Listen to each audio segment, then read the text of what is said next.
오늘은 조금 민감하지만 그냥 지나치기 어려운 논란 하나를 짚어보겠습니다. 배우 하영 씨의 증조부를 둘러싼 친일 의혹에 소재원 작가가 강하게 비판하면서 논란이 커지고 있습니다. 사건의 시작은 하영 씨가 KBS 이 예능 프로그램 곡탑방의 문제아들에서 자신이 4대째 의사 집안이며 증조부가 고종의 진료를 받다고 소개하면서부터였습니다. 그런데 방송 이후 증조부가 안상호라는 인물이라는 사실이 알려졌고 일제강점기 당시 행적을 둘러싼 자료들이 온라인에서 확산되기 시작했습니다. 특히 1916년 대정친목회 평의원 명단에 안상호의 이름이 포함된 기록이 확인되면서 논란은 단순한 인터넷 의혹을 넘어섰습니다. 여기에 과거 조선총독부 산하기관지와의 인터뷰 내용까지 알려지면서 논란은 더욱 커졌습니다. 다만 여기서 반드시 구분해야 할 부분이 있습니다. 안상호가 민족문제연구소의 친일인명사전에 공식 등재됐다는 이야기는 확인되지 않았습니다. 즉 친일인명사전 등재 여부와 일제강점기 친일 행적을 보여주는 개별 기록의 존재는 같은 의미가 아닙니다. 이 부분은 감정적으로 판단하기보다 각각의 자료를 따로 확인해야 합니다. 논란이 커지자 하영 씨 측은 처음에는 증조부가 안상호라는 사실은 인정하면서도 온라인에서 제기된 친일 행적은 사실이 아니라고 밝혔습니다. 그런데 이후 1916년 대정친목회 평의원 명단에 안상호의 이름이 실제로 존재하는 기록이 확인됐고 소속사는 기존 입장을 수정했습니다. 그리고 충분한 검증 없이 사실무근이라고 답변에 혼란을 드렸다며 사과했습니다. 대중이 민감하게 받아들인 것도 바로 이 부분입니다. 역사와 관련된 문제라면 처음부터 자료를 확인하고 신중하게 답변했어야 하는데 일단 부인했다가 기록이 나오자 입장을 바꾼 모양새가 됐기 때문입니다. 인터넷 여론이라는 게 참 무섭습니다. 그런 사실 없습니다라고 했는데 다음날 자료가 딱 나오면 사람들이 제일 먼저 하는 말이 있죠. 그럼 아까 그건 뭐였죠? 사실 확인은 30분인데 잘못된 정보는 3초 만에 전국 배송됩니다.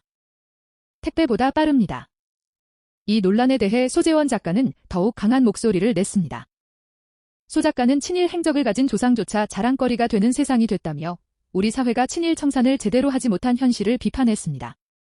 또 독립투사의 후손들이 당당하고 친일 행적이 있는 사람들의 후손들이 부끄러워하는 사회를 만들어야 한다는 취지의 주장도 내놨습니다. 그리고 나라를 빼앗겼을 때 매국노가 되라는 등의 과격한 표현을 사용했는데 이는 실제 행동을 권하는 것이 아니라 친일 행위를 비판하기 위한 반어적인 표현으로 볼 수 있습니다. 그렇다면 여기서 정말 중요한 질문이 하나 나옵니다. 조상의 잘못을 후손에게 어디까지 책임지게 해야 하느냐는 문제입니다. 하영 씨가 증조부의 일제강점기 행적에 직접 책임이 있는 것은 아닙니다. 태어나기도 전에 있었던 일을 후손에게 그대로 책임지라고 할 수는 없기 때문입니다. 조상의 DNA에 친일 여부가 적혀 있는 것도 아니고 가족관계 증명서에 친일 여부 체크박스가 있는 것도 아닙니다. 하지만 조상의 과거를 후손이 어떻게 바라보고 설명하느냐는 전혀 다른 문제입니다. 특히 방송에서 가문의 역사를 자랑스럽게 소개했다면 그 역사에 논란이 되는 부분이 있는지도 함께 확인할 필요가 있습니다. 좋은 부분만 골라 이야기하는 것과 역사 전체를 바라보는 것은 분명히 다른 문제이기 때문입니다. 결국 이번 사건의 핵심은 단순히 하영 씨가 친일파냐 아니냐가 아닙니다. 하영 씨 본인의 행동과 증조부의 행동은 분명히 구분해야 합니다. 동시에 증조부 안상호의 일제강점기 행적에 어떤 기록이 남아있는지, 그 기록이 실제로 무엇을 의미하는지를 정확하게 확인해야 합니다. 확인되지 않은 내용을 사실처럼 퍼뜨리는 것도 경계해야 합니다.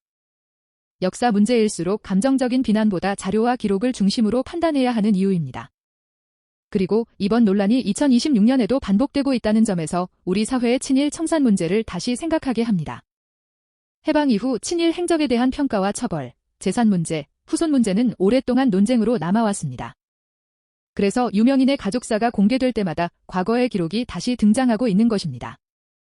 특히 연예인이 직접 자신의 가문 이야기를 공개했다면 그 내용이 대중의 검증 대상이 되는 것도 어느 정도 피하기 어렵습니다. 다만 이것이 후손 개인에 대한 무차별적인 낙인이나 사생활 침해로 이어져서는 안 됩니다. 결국 이번 논란에서 기억해야 할 것은 3가지입니다. 첫째, 조상의 행적과 후손 개인의 행적은 반드시 구분해야 합니다. 둘째, 역사적 사실은 감정이 아니라 실제 자료와 기록을 통해 판단해야 합니다. 셋째, 과거를 어떻게 기억하고 평가할 것인지는 지금을 살아가는 우리에게도 중요한 문제입니다. 역사는 마음에 드는 페이지만 골라 읽는 가족 앨범이 아닙니다. 좋은 기록도 있고 보기 싫은 기록도 있지만 불편하다고 찢어버리면 나중에는 왜 찢었는지도 알 수 없게 됩니다. 과거를 지우는 것이 아니라 정확하게 기억하는 것. 후손에게 조상의 죄를 무조건 뒤집어 씌우지 않으면서도 역사적 사실은 사실대로 바라보는 것. 그리고 확인되지 않은 이야기를 함부로 확대하지 않는 것. 이번 논란을 바라보는 데 필요한 가장 기본적인 원칙이 아닐까 싶습니다. 여러분께서는 조상의 역사와 후손의 책임을 어디까지 연결해야 한다고 생각하십니까? 댓글로 여러분의 의견을